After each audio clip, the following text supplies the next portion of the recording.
ಹಾಗಾದ್ರೆ ಎಲ್ರಿಗೂ ನಮಸ್ಕಾರ. So SRH versus Mumbai match. So one of the boring matches ಅಲ್ಲೂ ಕೂಡ ಇದು ಒಂದು ಅಂತ ಹೇಳ್ತೀನಿ. 2025 IPL ಅಲ್ಲಿ ಸಿಕ್ಕಾಪಟ್ಟೆ ಬೋರಿಂಗ್ ಅಂದರೆ ಬೋರಿಂಗು. ಆ್ಯಂಡ್ ಲಾಸ್ಟಲ್ಲಿ ಮುಂಬೈ ಒಂದು ಸಿಕ್ಕಾಪಟ್ಟೆ ಲೇಜಿಯಾಗಿ ಬ್ಯಾಟಿಂಗ್ ಆಡಿದ್ರು. ಆ್ಯಂಡ್ ಒಂದು ರನ್ ತೆಗೆಯೋಕ್ಕೆ ಆಲ್ಮೋಸ್ಟ್ ಒಂದು 8 ಬಾಲ್ಸ್ ಆಡುವಂಥ ಒಂದು ಪರಿಸ್ಥಿತಿ ಬಂತು ಅವರಿಗೆ.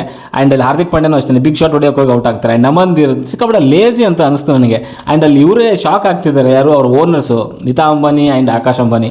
ಏನು ಒಂದು ರನ್ ತೊಗೊಳ್ಳೋಕ್ಕೆ ಯಾಕೆ ಹಿಂಗೆ ಆಡ್ತಿದ್ದಾರೆ ಇವರು ಅಂತ ಹೇಳ್ಬಿಟ್ಟು ಬಿಗ್ ಶಾಟ್ ಹೊಡೆಯುವಂಥ ಅವಶ್ಯಕತೆ ಇತ್ತು ಅಲ್ಲಿ. ಹಾರ್ದಿಕ್ ಪಾಂಡ್ಯ ಬಿಗ್ ಶಾಟ್ ಹೊಡೆಯೋಕೆ ಹೋಗಿ ಅವ್ರು ಔಟ್ ಆದರು. ಆ್ಯಂಡ್ ನಮಂದಿರ್ ಸೊ LBW ಆಗಿದೆ, ಕ್ಲಿಯರಾಗಿ ಗೊತ್ತಿದೆ. First of all run single ತೊಗೊಂಡಿದ್ರೆ ಮುಗ್ದೋಗಿರೋದು, ಅದನ್ನು ಸ್ವೀಪ್ ಹೊಡೆಯುವಂಥದ್ದು ಅವಶ್ಯಕತೆ ಇರಲಿಲ್ಲ. ಸ್ಟ್ರೇಟ್ ಬ್ಯಾಟಿಂದ ಆಡಿದರೆ ಮುಗ್ದೋಗಿರೋದು, ಅದನ್ನ ಸ್ವೀಪ್ ಹೊಡೆದು ಕ್ಲಿಯರಾಗಿ LBW ಆಗಿದ್ದಾರೆ. ಬಟ್ ಅದನ್ನು DRS ತೊಗೊತಾರೆ, ರಿವ್ಯೂ ತೊಗೊತಾರೆ.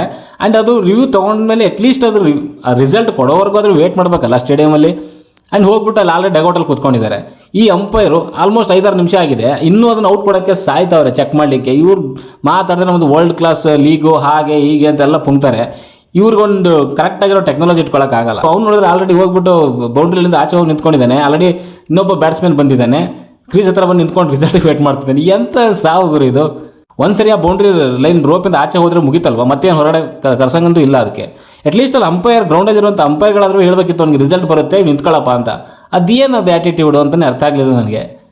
ಆ್ಯಂಡ್ ಸುಮಾರು ಏನದು ಗೊಂದಲಗಳಂತೂ ಈ ಮ್ಯಾಚಲ್ಲಿ ಕೆಲವೊಂದು ಇದ್ದಾವೆ. ಅದು ನೋ ಬಾಲ್ಗಳಾಗಿರ್ಬೋದು, ಮೇನಾಗಿ ನೋ ಬಾಲೇನೆ. ಸೊ ರಿಕಲ್ಟನ್ ಔಟ್ ಆದಾಗ ನೋ ಬಾಲ್ ಆಗಿರುವಂಥದ್ದು. ಆಮೇಲೆ ಬಾಲಿಂಗ್ ಎಂಡಲ್ಲಿ ಸೊ ನೋ ಬಾಲ್ಗಳು. ನಿನ್ನೆ ಸ್ಟಾರ್ಕ್ಗೆ ಒಂದು ಬಾಲ್ ಮಾಡುವಾಗ ಒಂದು ಬಾಲಿಂಗ್ ಎಂಡಲ್ಲಿ ಸೊ ವೈಟ್ ಲೈನ್ ದಾಟಿದ್ದಕ್ಕೆ ನೋ ಬಾಲ್ ಕೊಟ್ಟರು.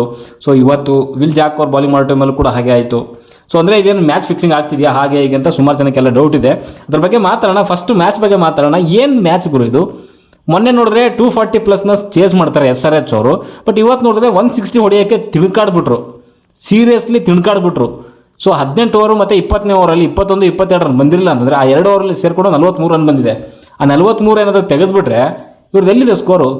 120, 130ಗೆ ನಿಲ್ಲಬೇಕಾಗಿತ್ತು ಇವರು. ಆ ಕ್ಲಾಸ್ ಏನು 1 ಓವರಲ್ಲಿ ಚಾರ್ಗೆ 21 ಹೊಡಿತಾರೆ. ಆ್ಯಂಡ್ ಇಲ್ಲಿ ಅನಿಕೇತ್ ವರ್ಮಾ ಸೊ ಲಾಸ್ಟ್ ಓವರಲ್ಲಿ ಸೊ ಅಲ್ಲಿ ಎಷ್ಟು ಹೊಡಿತಾರೆ, ಮೇ ಬಿ 22 ಹೊಡಿತಾರೆ ಅನಿಕೇತ್ ವರ್ಮಾ ಆ್ಯಂಡ್ ನಮ್ಮ ಕುಮಿನ್ ಸೇರಿಕೊಂಡು. ಲಾಸ್ಟ್ ಬಾಲ್ 6 ಬರುತ್ತೆ ಹಾರ್ದಿಕ್ ಪಾಂಡ್ಯ ಓವರಲ್ಲಿ. ಆ 2 ಓವರ್ನ ಎತ್ತಿಟ್ಬಿಟ್ರೆ ಜಸ್ಟ್ ಓನ್ಲಿ ಹೊಡೆದಿರುವಂಥದ್ದು ಎಷ್ಟಿರು 120 ಅಷ್ಟೇ. ಆ 2 ಓವರ್ನ ತೆಗೆದಿಟ್ಬಿಟ್ರೆ ಎಂಥ ಒಂದು ಬೋರಿಂಗ್ ಒಂದು ಬ್ಯಾಟಿಂಗು ಅಂತಂದರೆ SRH ಕಡೆಯಿಂದ ನಿಜವಾಗ್ಲೂ ಬೋರಿಂಗ್. ಅದು ಮುಂಬೈ ಪಿಚ್ಚಲ್ಲಿ. ಓಕೆ, ಸ್ಟಾರ್ಟಿಂಗಲ್ಲಿ ಸ್ವಲ್ಪ ಪಿಚ್ ಏನೋ ಕಷ್ಟ ಇತ್ತೇನೋ, ಬಟ್ ಆದರೂ ಕೂಡ ಈ 160 ಪಿಚ್ ಅಂತೂ ಅಲ್ವೇ ಅಲ್ಲ ಅದು ಖಂಡಿತವಾಗ್ಲೂ. Abhishek Sharma and Travis head ಅವರಿಗೆ ಮೊಮೆಂಟಮ್ ಬೇಕಾಗರು ನನ್ನ ಪ್ರಕಾರ ಇಲ್ಲ. ಇಂಟೆಂಟ್ ತೋರಿಸಿದ್ರೆ ಖಂಡಿತವಾಗ್ಲೂ ಆಗುತ್ತೆ. ಏನದು ಬ್ಯಾಟಿಂಗ್ ಸ್ಟ್ರೈಕ್ ರೇಟ್ ನೋಡಿದ್ರೆ ಒಂಥರ ನಗು ಬರುತ್ತೆ ನನಗೆ ಇಬ್ಬರದು. Abhishek Sharma 40 in 28 ball 142 strike rate. And Travis Head 28 in 29 96 below 100 strike rate. And Ishan Kishan 2 in 3. Ishan Kishan ಅದು ಯಾವ ಸೆಂಚುರಿ ಹೊಡೆದ ಮನುಷ್ಯ. ಅದಾದಮೇಲೆ ಈ ಮನುಷ್ಯನ ಕಡೆಯಿಂದ ಒಂದೇ ಒಂದು ಡಬಲ್ ಡಿಜಿಟ್ ಬಂದಿರುವಂಥದ್ದು. ಇನ್ನು ಮಿಕ್ಕಿರೋವಂಥ ಎಲ್ಲನೂ ಕೂಡ ಸಿಂಗಲ್ ಡಿಜಿಟೇ. ಏನಾಗಿದೆ ಅಂತ ಅರ್ಥ ಆಗ್ತಿಲ್ಲ. ಒಂದು ಮ್ಯಾಚ್ ಹೀರೋ ಅದು ಏನು ಫುಲ್ ಸಂಭ್ರಮ ಮಾಡಿದ್ದು ಫಸ್ಟ್ ಮ್ಯಾಚಲ್ಲಿ 286 ಹೊಡೆದಾಗ. ಬಟ್ ಇವಾಗಂತೂ ಇಲ್ಲ, ತುಂಬ ಅಂದರೆ ತುಂಬ ಲೇಸಿಯಾಗಿ ಆಡ್ತಿದ್ದಾರೆ SRH ಬ್ಯಾಟರ್ಸ್ಗಳು. ಏನು ಅಭಿಷೇಕ್ ಶರ್ಮಾ ಆ್ಯಂಡ್ ಹೆಡ್ ಅವರಿಬ್ಬರು ಆಡಿದ್ರು, ಇಲ್ಲ ಅಂತಂದರೆ ತಗಲಾಕಂತಾರೆ. ಅದೇ ಆಗ್ತಿರೋಂಥದ್ದು ಇವಾಗ. ಆ್ಯಂಡ್ ನೆಕ್ಸ್ಟ್ ಬಂತ ನಿತೀಶ್ ರೆಡ್ಡಿ ಕೂಡ 19 run 21 ಬಾಲಲ್ಲಿ 90 strike rate. Class N ಒಂದು ಟೈಮಲ್ಲಿ 15 ರನ್ನು 20 ಬಾಲ್ಗೆ. ಆ ಒಂದೇನು ಚಹರ್ ಬೌಲಿಂಗಲ್ಲಿ 21 ರನ್ ಹೊಡಿತಾರೆ. ಸೊ ಅಲ್ಲಿ ಇವ್ರದ್ದು ಸ್ವಲ್ಪ ಸ್ಟ್ರೈಕ್ ರೇಟ್ ಎದ್ದಿರುವಂಥದ್ದು. ಇಲ್ಲ ಅಂತಂದರೆ ಇವ್ರದ್ದು ಬ್ಯಾಟಿಂಗ್ ಏನಿಲ್ಲ. 37 in 28 132 ಸ್ಟ್ರೈಕ್ ರೇಟು. ಬುಮ್ರಾ ಒಂದು ಬಾಲಲ್ಲಿ ಸೊ ಬೋಲ್ಡ್ ಆಗ್ತಾರೆ. ಅದು ಆ್ಯಕ್ಚುಲಿ ಫುಲ್ ಟಾಸು, ಅದನ್ನು ಬೌಂಡ್ರಿ ಆಚೆ ಕಳಿಸ್ಬೇಕಿತ್ತು, ಅಲ್ಲೂ ಕ್ಲಿಕ್ ಮಾಡಲಿಕ್ಕಾಗಲಿಲ್ಲ. ಬಟ್ ಕೊನೆಗೆ ಬಂದಂಥ ಅನಿಕೇತ್ ವರ್ಮಾ 18 ರನ್ನು 8 ಬಾಲಲ್ಲಿ ಅವರೊಬ್ಬರು ಚೆನ್ನಾಗಿ ಆಡಿದ್ರು. ಆ್ಯಂಡ್ ಕುಮಿನ್ಸ್ ಒಂದು 6 ತೊಗೊಂಡು ಒಂದು 8 ರನ್ನು 4 ಬಾಲಲ್ಲಿ. ಇವರಿಬ್ಬರು ಏನಾದರೂ ಕೊನೆಯಲ್ಲಿ ಸ್ವಲ್ಪ ರನ್ ಮಾಡಿಲ್ಲ ಅಂತಂದರೆ 130 ಇವ್ರದ್ದು ಕ್ಲೋಸ್ ಆಗಿರೋವಂಥದ್ದು. ಆ ಒಂದು ಪಿಚ್ಚಲ್ಲಿ ಖಂಡಿತವಾಗ್ಲೂ ನನ್ನ ಪ್ರಕಾರ ಹೇಳಿದ್ನಲ್ಲ 180 ಮಿನಿಮಮ್ ಸ್ಕೋರ್ ಆಗಬೇಕಾಗಿತ್ತು.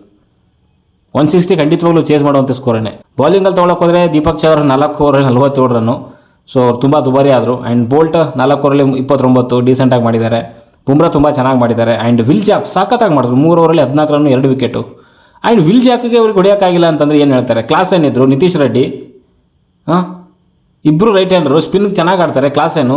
ಸೊ ವಿಲ್ ಜಾಕಿಗೆ ಅಟ್ಯಾಕ್ ಮಾಡೋಕ್ಕಾಗಲಿಲ್ಲ ಅವರು ಕೈಯಿಂದ. 3 ಓವರಲ್ಲಿ 14 ರನ್ನು 2 ವಿಕೆಟು. 4.7 ಇದೆ ಎಕಾನಮಿ ರೇಟು. ಆ್ಯಂಡ್ ಬುಮ್ರಾದು ಸೊ 5.2 ಇದೆ ಎಕಾನಮಿ ರೇಟು. 1 ವಿಕೆಟ್ ಕೂಡ ತೆಗೆದಿದ್ದಾರೆ. ಹಾರ್ದಿಕ್ ಪಾಂಡ್ಯ ದುಬಾರಿ ಆಗಿದ್ದಾರೆ.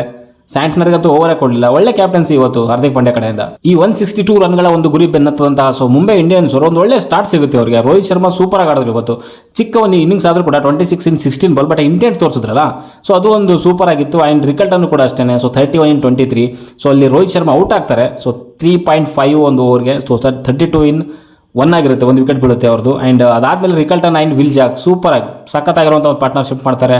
ಆಲ್ಮೋಸ್ಟ್ ಒಂದು 40 runs ಪಾರ್ಟ್ನರ್ಶಿಪ್ ಬರುತ್ತೆ ರಿಕಲ್ಟನ್ ಆ್ಯಂಡ್ ವಿಲ್ ಜಾಕ್ ಅವ್ರದ್ದು. ಆ್ಯಂಡ್ ರಿಕಲ್ಟನ್ 31 in 23 ಬಾಲಲ್ಲಿ ಮಾಡ್ತಾರೆ. ಆ್ಯಂಡ್ ಕ್ಯಾಚ್ ಕೊಡ್ತಾರೆ. ಸೊ ಹೆಡ್ ಅವರಿಗೆ ಹರ್ಷಲ್ ಪಟೇಲ್ ಬಾಲಿಂಗಲ್ಲಿ. ಆ್ಯಂಡ್ ಆ್ಯಕ್ಚುಲಿ ರಿಕಲ್ಟನ್ನು ಮುಂಚೆನೇ ಔಟ್ ಆಗಬೇಕಾಗಿತ್ತು. ಅದೊಂದು ಕಾಂಟ್ರವರ್ಸಿಯಲ್ ಅಂತ ಒಂದು ಅನಿಸುತ್ತೆ, ನೋ ಬಾಲು, ಬಟ್ ಅದು ರೂಲ್ ಇರೋವಂಥದ್ದೇ ಹಾಗೇನೆ. ಸೊ ಯಾವಾಗ ಸೊ ಬಾಲರ್ ಸ್ಟ್ರೈಕ್ ಮಾಡ್ತಾರೆ, ಆ ಬಾಲ್ ಏನು ಬ್ಯಾಟ್ಸ್ಮನ್ಗೆ ಮೀಟ್ ಆಗಬೇಕು ಅಥವಾ ಕೀಪರ್ ಏನು ಸ್ಟಂಪ್ಸ್ ಇದೆ ಹಿಂದೆ ಹೋಗೋವರೆಗೂ ಕೂಡ ಬಾಲ್ನ ಆ ಸ್ಟಂಪ್ಸ್ ಮುಂದೆ ಬಂದು ಕೀಪರು ಕಲೆಕ್ಟ್ ಮಾಡ್ಕೊಳ್ಳೋ ಹಾಗಿಲ್ಲ. ಸೊ ಆ ರೀತಿಯಲ್ಲಿ ಏನಾದರೂ ಆದರೆ ಸೊ ಆ ಬಾಲ್ ನೋ ಬಾಲ್ ಅಂತ ಕೊಡ್ತಾರೆ, ನೆಕ್ಸ್ಟ್ ಬಾಲು ಫ್ರೀ ಹಿಟ್ ಅಂತ ಕೊಡ್ತಾರೆ. ಸೊ ಇದೇ ರೀತಿಯಲ್ಲಿ ಒಂದು ಸಾರಿ ಸೊ RCB ಮ್ಯಾಚಲ್ಲೂ ಕೂಡ ಹಿಂಗೆ ಆಗಿತ್ತು. ಸೊ RCB ವಿಕೆಟ್ ಕೀಪರ್ ಯಾರು ನಮ್ಮ ಅನುಜ್ ರಾವತ್, ಸೊ ಅವರು ಕೂಡ ಒಂದು ರೀತಿಯಲ್ಲಿ ಒಂದು ಮ್ಯಾಚಲ್ಲಿ ಸೊ ಇದೇ ರೀತಿಯಲ್ಲಿ ಕಲೆಕ್ಟ್ ಮಾಡ್ಕೊತಾರೆ ಬಾಲ್ನ.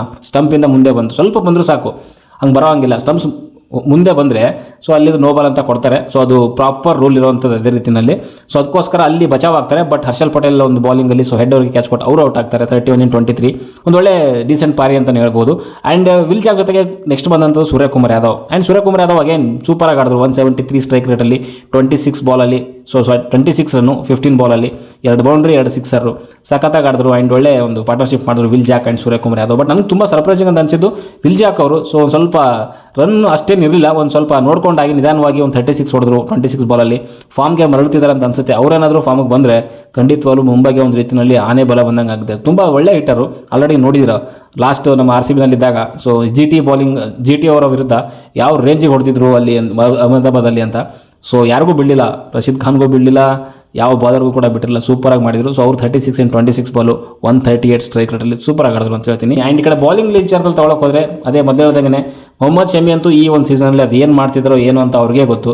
ಯಾಕಂದರೆ ಜೀಟಿನಲ್ಲಿದ್ದಾಗ ಸ್ವಲ್ಪ ಚೆನ್ನಾಗಿ ಮಾಡ್ತಾಯಿದ್ರು. ಬಟ್ ಯಾವಾಗ SRHಗೆ ಬಂದಿದ್ದಾರೆ ಸೊ ಒಂದು ಮ್ಯಾಚಲ್ಲೂ ಕೂಡ ಅಂಥ ಒಂದು ಒಳ್ಳೆ ಬಾಲಿಂಗ್ ಅವ್ರ ಕಡೆಯಿಂದ ಕಂಡಿಲ್ಲ. ಸೊ ಅದಕ್ಕೋಸ್ಕರ ಈ ಒಂದು ಮ್ಯಾಚಲ್ಲೂ ಕೂಡ ಅಷ್ಟೇ ಸ್ಟಾರ್ಟಿಂಗಲ್ಲೇ ಸೊ 3 ಓವರ್ ಹಾಕ್ತಾರೆ ಫಸ್ಟ್ ಸ್ಪೆಲ್ಲಲ್ಲೇ. ಸೊ 3 ಓವರ್ಗೆ 28 ರನ್ ಕೊಡ್ತಾರೆ. ಅವ್ರನ್ನ ಇಂಪ್ಯಾಕ್ಟ್ ಪ್ಲೇಯರ್ ಆಗಿ ಅವ್ರನ್ನ ಔಟ್ ಮಾಡಿ ಸೊ ಅಲ್ಲಿ ಇವ್ರನ್ನ ತೊಗೊಂಬರ್ತಾರೆ ರಾಹುಲ್ ಚಹರ್ ಅವ್ರನ್ನ. ಸೊ ಅದರಲ್ಲೇ ತಿಳ್ಕೊಂಬಿಡಿ ಇಲ್ಲಿ ಮೊಹಮ್ಮದ್ ಶಮಿ ಅವರ ಪಾತ್ರ ಈ ಟೀಮಲ್ಲಿ ಏನಿದೆ ಅಂತ.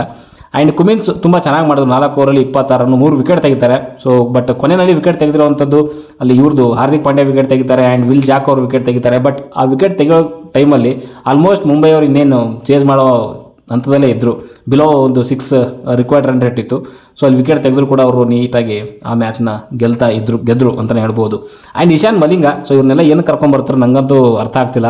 ಬೇರೆ ಒಂದು ಕಂಟ್ರಿಯಿಂದ ಇಶಾನ್ ಮಲಿಂಗ, ಸೊ ಶ್ರೀಲಂಕಾ ಪ್ಲೇಯರು, 4 ಓವರಲ್ಲಿ 36 ರನ್ 2 ವಿಕೆಟ್ ತೆಗೆದಿದ್ದಾರೆ. ಬಟ್ ವಿಕೆಟ್ಗಳು ಅಷ್ಟೇ ಅವರೇನು ಮ್ಯಾಚ್ ಗೆಲ್ಲೋವಂಥ ಒಂದು ಟೈಮಲ್ಲಂತೂ ತಂದಿಲ್ಲ. ಸೊ ಕೊನೆಯಲ್ಲಿ ಅವರು ಕೆಟ್ಟ ಶಾಟ್ಗಳನ್ನ ಆಡಿ ಸೊ ಒಂದು ವಿಕೆಟ್ ಸಿಕ್ಕಿರುವಂಥದ್ದು ಇಶಾನ್ ಮಲಿಂಗ ಅವರಿಗೆ. ಇವ್ರ ಬದಲು ನನ್ನ ಪ್ರಕಾರ ಉನಾದ್ಕಟ್ ಅವ್ರನ್ನ ತೊಗೊಂಬರ್ಬೇಕಿತ್ತು. ಉನಾದ್ಕಟ್ಗಿಂತ ಒಳ್ಳೆ ಬಾಲರ್ ಬೇಕಾ ಅವ್ರಿಗೆ.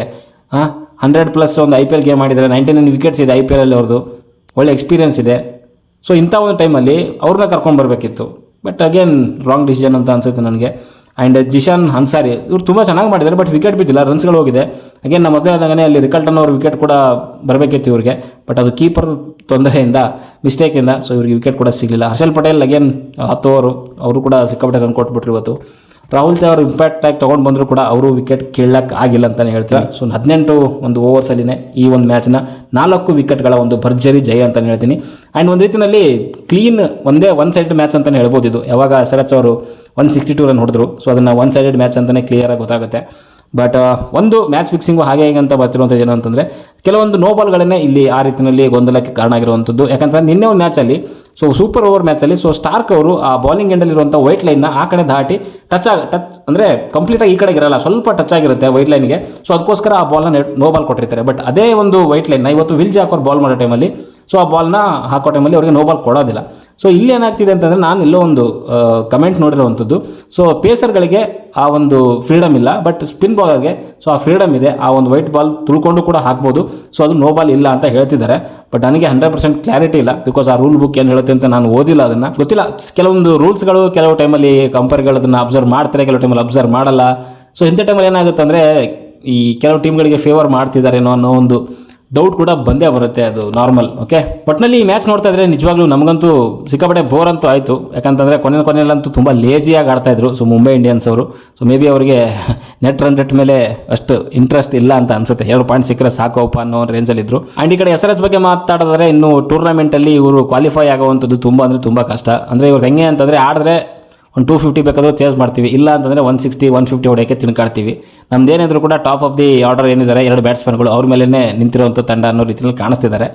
ಒಂದು ರೀತಿಯಲ್ಲಿ ನಮ್ಮದು ಹಳೇ ಒಂದು ಟೀಮ್ ಇತ್ತಲ್ಲ RCBನಲ್ಲಿ, 3 ಪ್ಲೇಯರ್, ಒಂದು Virat Kohli, Chris Gayle, de Villiers. ಈ 3 ಜನ ಆಡಿದ್ರೆ ಆಟ, ಇಲ್ಲ ಅಂತಂದರೆ ಅಷ್ಟೇ ಗೂಟಾನೆ ಅನ್ನೋ ರೀತಿಯಲ್ಲಿ. ಆ ರೀತಿಯಲ್ಲಿ ಇವ್ರದ್ದು ಆಗಿದೆ. ಬೌಲಿಂಗ್ ಅಂತೂ ಬೌಲರ್ಸ್ಗಳಿದ್ದಾರೆ. ಶಮಿನ್ ಕೆಟ್ಟ ಬೌಲರ್ ಅಲ್ಲ, ಕುಮಿನ್ಸ್ ಕೆಟ್ಟ ಬೌಲರ್ ಅಲ್ಲ, ಹರ್ಷಲ್ ಪಟೇಲು ಕೆಟ್ಟ ಬೌಲರ್ ಅಲ್ಲ, ಉನಾದ್ಕಟ್ಟು ಒಳ್ಳೆ ಬೌಲರು, ಎಲ್ಲರೂ ಒಳ್ಳೆ ಬೌಲರ್ಗಳೇ. ಆ್ಯಂಡ್ ಬಟ್ ಏನಂದರೆ ಎಕ್ಸಿಕ್ಯೂಷನ್ ಬಗ್ಗೆ ತಪ್ಪಾಗ್ತಿದೆ. ಬಟ್ ಅವ್ರು ಬ್ಯಾಟಿಂಗ್ ಮೇಲೆ ಜಾಸ್ತಿ ಒಂದು ಕಾನ್ಸಂಟ್ರೇಷನ್ ಮಾಡ್ತಿದ್ದಾರೆ. ಅದಕ್ಕೋಸ್ಕರನೇ ಈ ಒಂದು ಅವ್ರಿಗೆ ಪರಿಸ್ಥಿತಿ ಬಂದಿರುವಂಥದ್ದು. ಯಾವ ರೀತಿ ಕಂಬ್ಯಾಕ್ ಮಾಡ್ತಾರೆ ಅಂತ ನೋಡೋಣ. ನಿಮಗೇನು ಅನಿಸ್ತು ಈ ಒಂದು ಮ್ಯಾಚ್ ಬಗ್ಗೆ ಕಮೆಂಟ್ ಬಾಕ್ಸಲ್ಲಿ ತಿಳಿಸಿ. ಓಕೆ, ಬಾಯ್.